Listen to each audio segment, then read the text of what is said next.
Yeah, I've got a lot of slides and things, but basically in 1967, I believe July 1967, but the months on various sides, I think that might have been the time we actually got to New Zealand, but we left Singapore. Dad had taken early retirement from the Royal Marines, and we left at the docks, and Parvin and Rustum, Yes. who were Baha'is that Mum knew, were there. And there was various other Baha'is, including Mr. Furitan and well, the other Hands of the Cause used to come and stay with Mum because we always had spare room. And of course there was no money for the Hands of the Cause to travel. They went on the smell of an oily rag. And so I've got these slides showing us leaving on a ship which was called the Centaur. And we sailed from Singapore to Fremantle in Western Australia on the Centaur. Now, if everyone who knows their Greek mythology, Centaur is a half man, half horse. And the Centaur lived up to its name in that it was a half cruise ship and half live meat transporting ship. The front half was for cows and the back half was for the rest of us cattle. And it was lovely. It was a lovely, only got 100 people on board, and that's one of my first memories. And we sailed to Fremantle, and after a little time in Perth, playing around on pedal boats in the Swan River, we got on the train. Yes, across Australia. I don't know what it's called, Nullarbor Express or something, across the Nullarbor Plain. And after 4 days of a straight line with not seeing anything, my brother swore he saw a kangaroo, but I never did.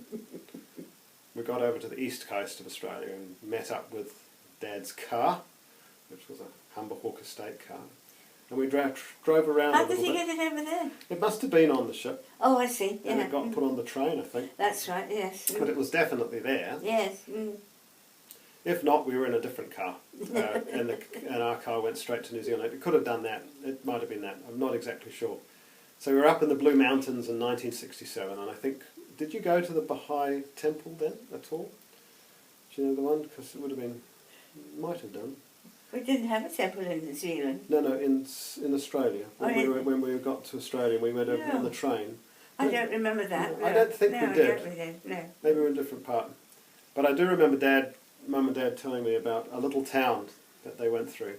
This was just after Australia had converted from pound shillings and pence to dollars. And this little town wasn't going to have a bar of it. They were sticking with their traditional money and they were recycling it. I don't know how long that lasted for, but it was quite nice. And then we got on another ship, an Italian ship out of Sydney. We've got some lovely slides of these very spiffy looking Italians with their pointy shoes and shiny coats. And we sailed for New Zealand. And we arrived in Auckland in, I believe, July 1967. And we stayed with Mum's good friend, the Liftons, Bob and Mary Valda? No. It'll come to me. Wendy. And You Bob nursed together. Yes, they were. And Bob was a vet. And we stayed with them for a month or so while our car came out.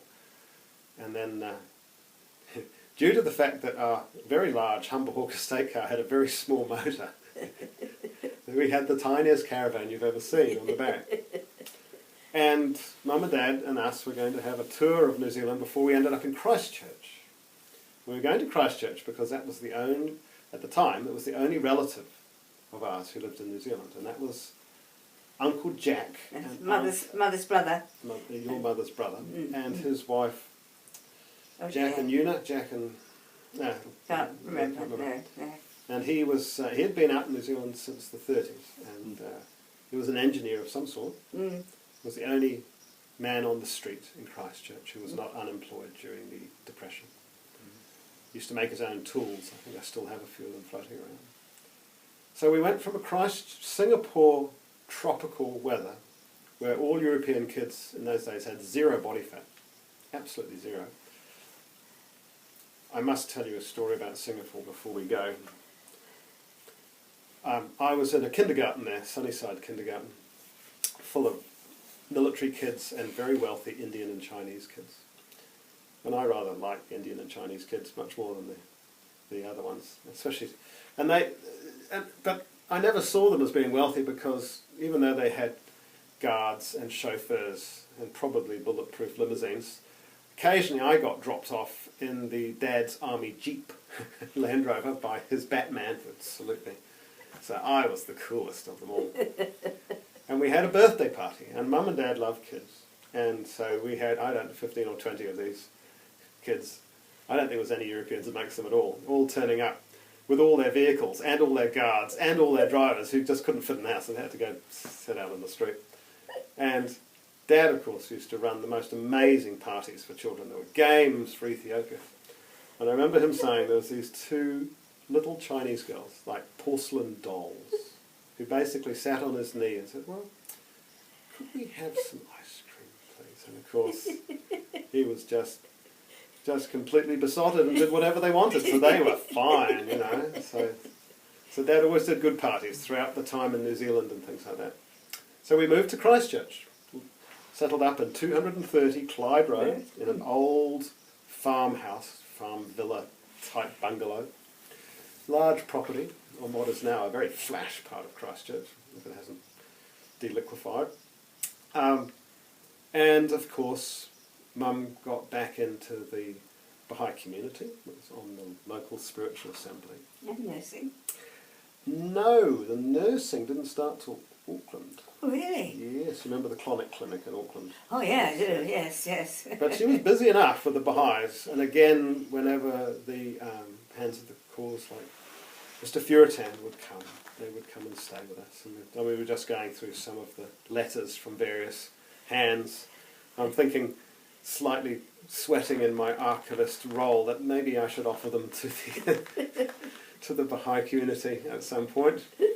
So there's sort of correspondence from various people. When the Baha'i Faith was so small, you know, it was still small, and everyone knew everybody.